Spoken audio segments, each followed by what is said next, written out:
Olá, meus amigos, estamos aí dando sequência então a essa nossa série de vídeos que a gente vem fazendo e vem conversando sobre Bíblia. Algumas pessoas me perguntaram, Carlinhos, qual é a lógica, né? Falamos da criação, falamos depois do dilúvio, de Abraão, depois falamos aí de Jó, do Salmo, enfim. A ideia diante desse momento que a gente vive, onde temos muitos questionamentos, muitas dúvidas, um pouco de aflição, enfim.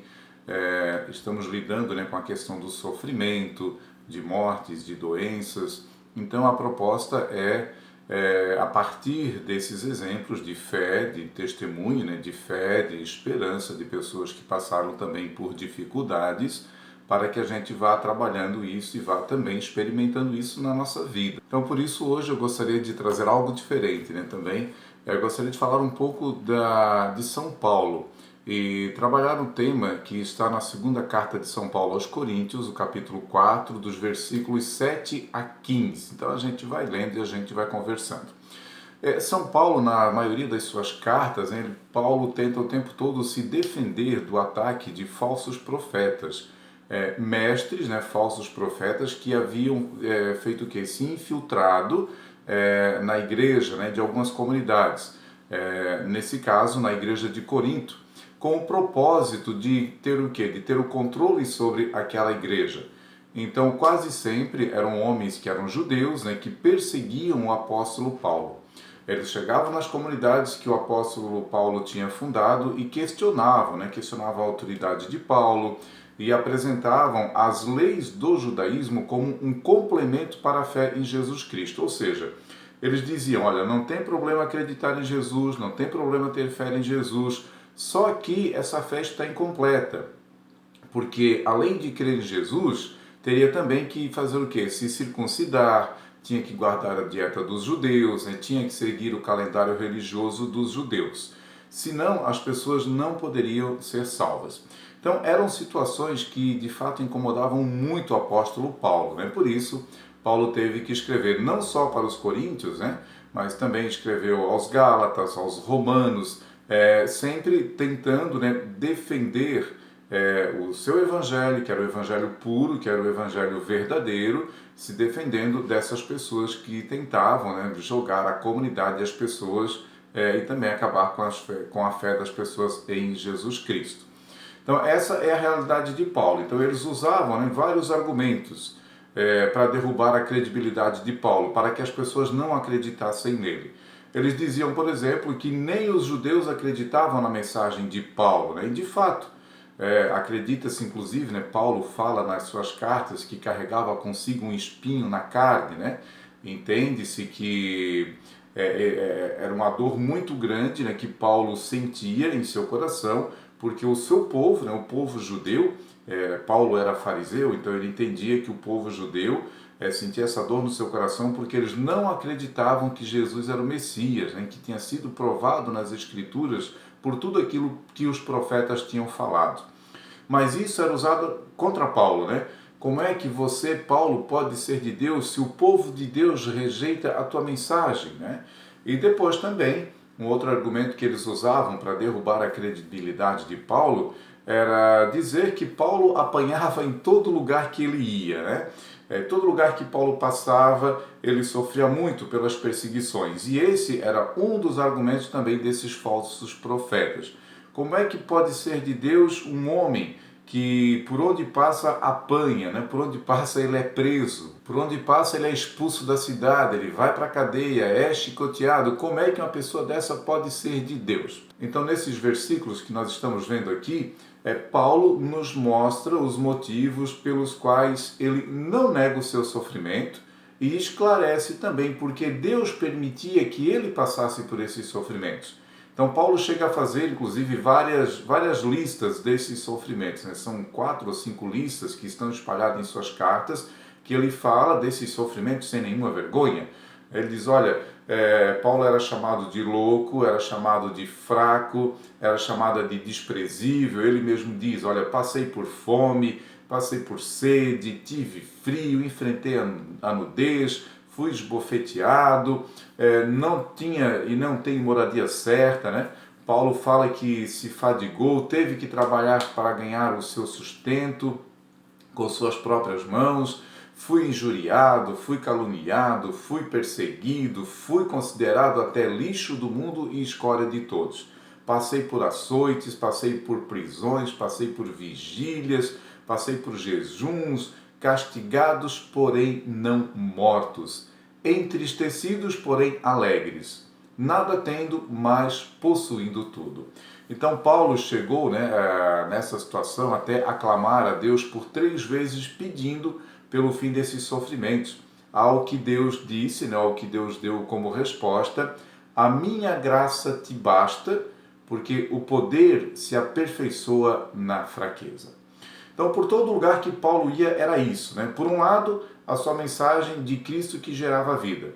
Por outro lado, Paulo enfrentava o quê? Enfrentava a revolta e também enfrentava a perseguição. Aí a pergunta que se faz nisso tudo é: por que Deus permitia que o seu escolhido, o seu herói, por que Paulo tinha que sofrer tanto? Por que Deus permitia isso na vida de Paulo? Se esse mesmo Deus, por exemplo, no Antigo Testamento, nós já vimos aqui a história de Abraão, escolheu Abraão, mas deu a ele terra, deu a ele descendência, deu a ele riqueza, deu a ele estabilidade. E com Paulo, que também é seu escolhido, é tudo tão diferente. Paulo vai explicar então através desses versículos, quando ele diz: temos, porém, esse tesouro em vasos de barro, para que a excelência do poder seja de Deus e não de nós. Esse tesouro que Paulo fala é o quê? É o conhecimento da glória de Deus que foi revelado por Jesus Cristo, ou seja, é o próprio Evangelho na sua plenitude, na sua verdade e na sua glória. E Paulo carregava essa verdade consigo, tinha recebido essa verdade, carregava consigo esse tesouro e recebeu a missão de fazer o quê? De divulgá-la, de levar isso a todos os povos. Só que essa verdade estava recolhida, estava guardada dentro daquilo que ele chama de quê?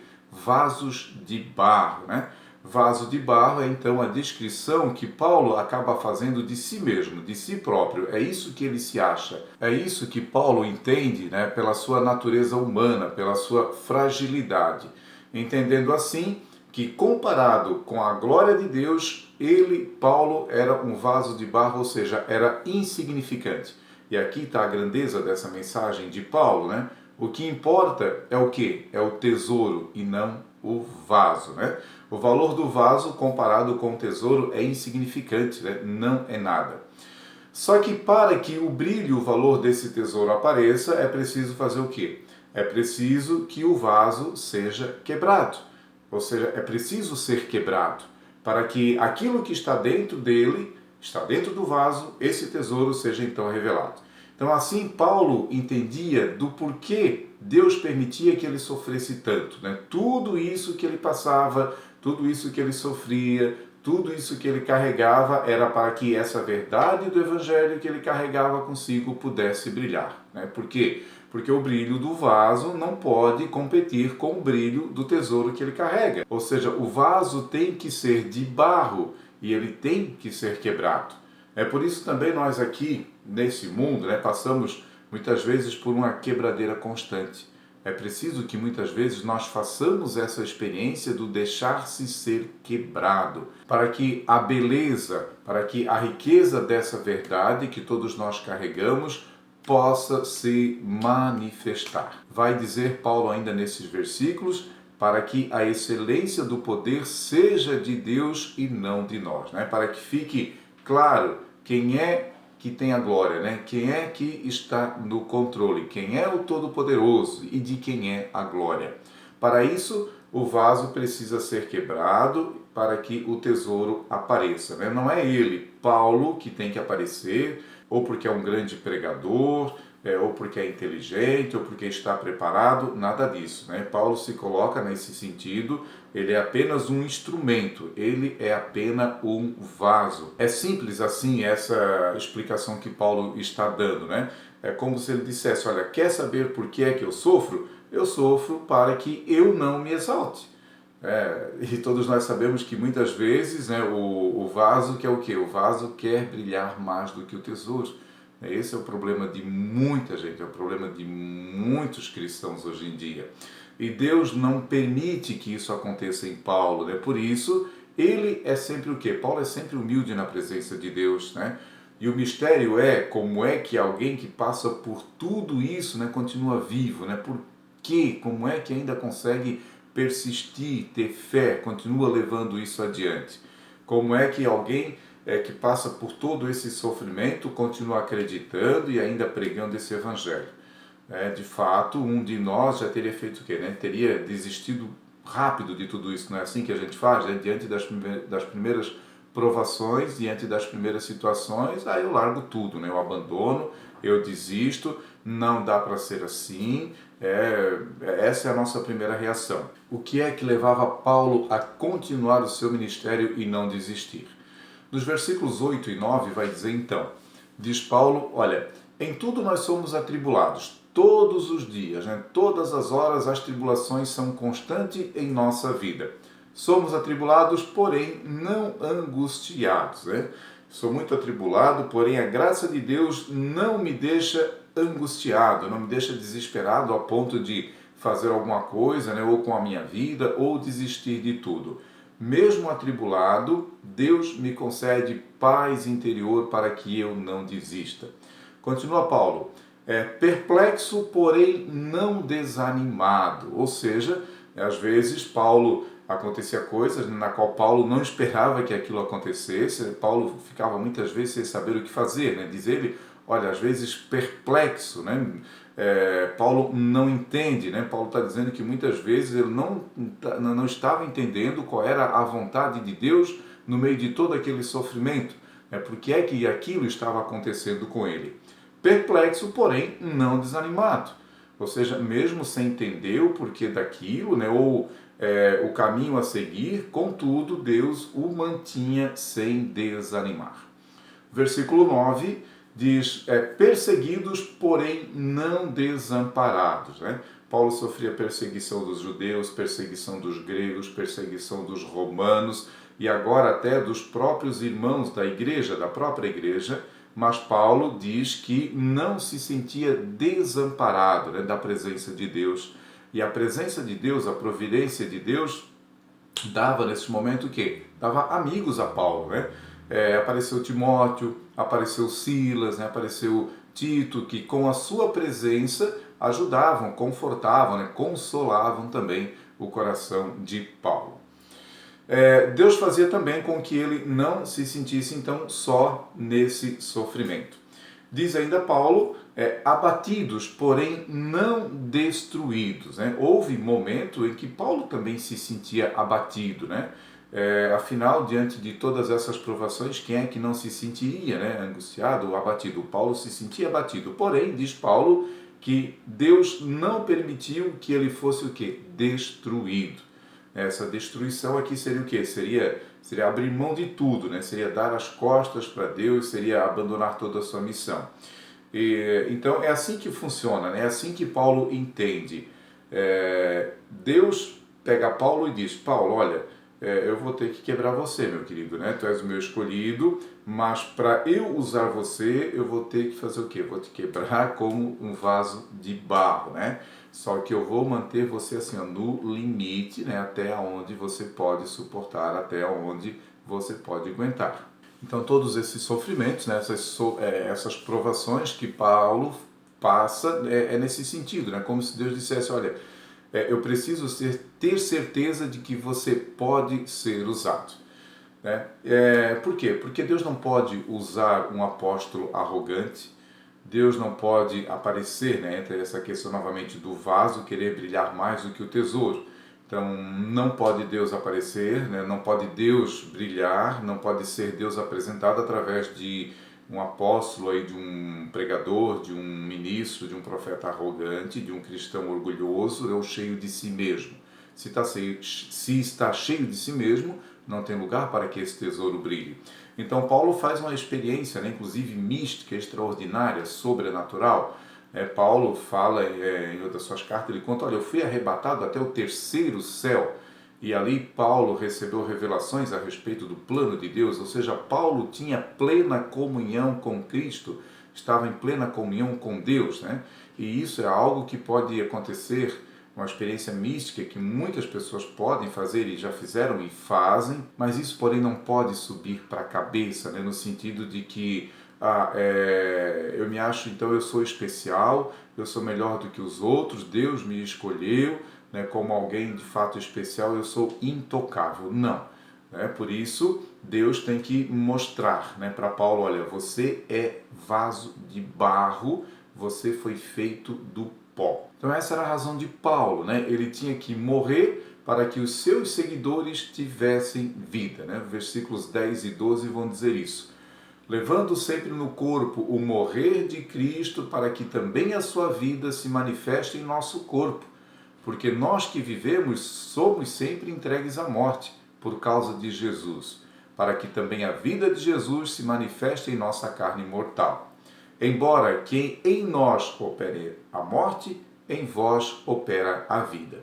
Então, a razão pela qual Deus fazia Paulo viver no limite, né? No limite mental, no limite físico, no limite espiritual, era para que nessa mortificação de Paulo, nessa quebradeira de Paulo, a vida de Cristo se manifestasse, né? Aquele tesouro brilhasse. É o vaso que quebra para aparecer o tesouro. É Paulo que vai se mortificando para que Cristo viva, né? É bonita essa expressão de Paulo quando ele fala, olha, já não sou mais eu quem vivo, é Cristo que vive em mim. Meus queridos irmãos, então é preciso entender isso, né? A vida de Cristo, ela se manifesta em nós quando nós fizemos essa experiência de mortificação. Quando nós fizemos essa experiência do vaso que vai se deixando quebrar. É preciso entender isso, né? As pessoas querem ouvir a Cristo, as pessoas querem ver a Cristo e não as minhas experiências, não as minhas histórias, não as minhas ideias, não os meus sucessos, né?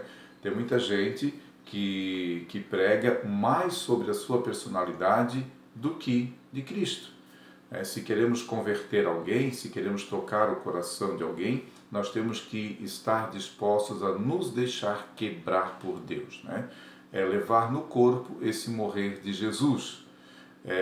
E aí, né, que está em nossas igrejas, muitas vezes, né, todo mundo quer o quê? Todo mundo quer a cura, todo mundo quer o bem-estar, todo mundo quer o bem, né, o seu sucesso, todo mundo quer o bem da família, todo mundo quer aquilo que é só bom. Ninguém quer sofrimento, né? Todo mundo reza, todo mundo luta pelo bem-estar. A gente conhece aí igrejas em que enche de gente, por quê? Porque promete só prosperidade, promete trabalho, né? Promete bom salário, promete cura, promete carro novo. Olha, meus irmãos, nós não temos, né? Nós não temos noção, nós não temos ideia do que foi a vida dos primeiros cristãos. Só perseguição, só sofrimento, só dor, né? Porém, a Bíblia nos ensina a abraçar o sofrimento. Eu creio, diz Paulo, né? Eu creio, por isso eu falo, né? Diz São Paulo, e isso é o que movia Paulo, né? A crença, a fé na ressurreição. Então, os sofrimentos, né, eles fazem o quê? Eles fazem parte da vida de todo cristão. E isso nos prepara para a vida. Nós somos vasos de barro. Então, peçamos em nossas orações, né, não para que Deus só nos livre dos males, das tentações, dos perigos. É claro que nós rezamos, pedimos e devemos pedir também.